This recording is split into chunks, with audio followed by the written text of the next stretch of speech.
Mahal kita, that means I love you. Mahal kita. Mahal also means expensive. So it can also mean another way around. So mahal kita, I love you. Mahal kita.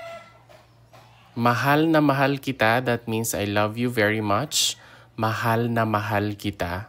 Mahal na mahal kita. Iniibig kita, that means I love you. It's a little deep and a little poetic. Iniibig kita.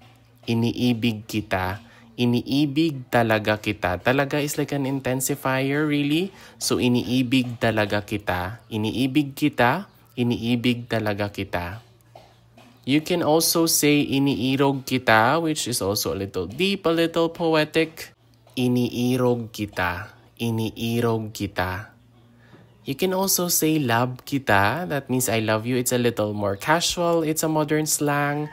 Love kita, or you can also say love na love kita or love na love talaga kita.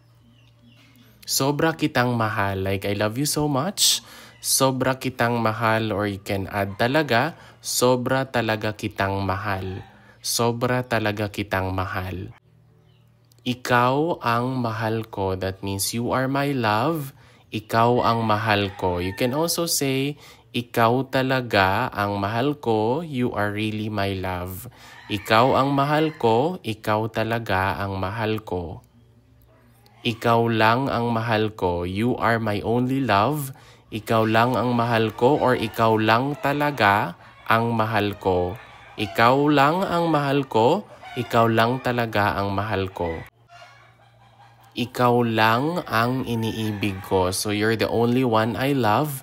Ikaw lang ang iniibig ko, or you can also say ikaw lang talaga ang iniibig ko. Ikaw lang talaga ang iniibig ko. Mahal kita ngayon at magpakailanman. I love you now and forever. Mahal kita ngayon at magpakailanman. Laging ikaw ang nasa puso ko. You're always in my heart, or it's always you who's in my heart. Laging ikaw ang nasa puso ko. Laging ikaw ang nasa puso at isip ko. You're always in my mind and my heart. Laging ikaw ang nasa puso at isip ko. You can also use the English word I love you in saying I love you to someone. In Filipino, so you can also use or say I love you or I love you talaga, like what we've mentioned. Talaga is an intensifier. I love you talaga.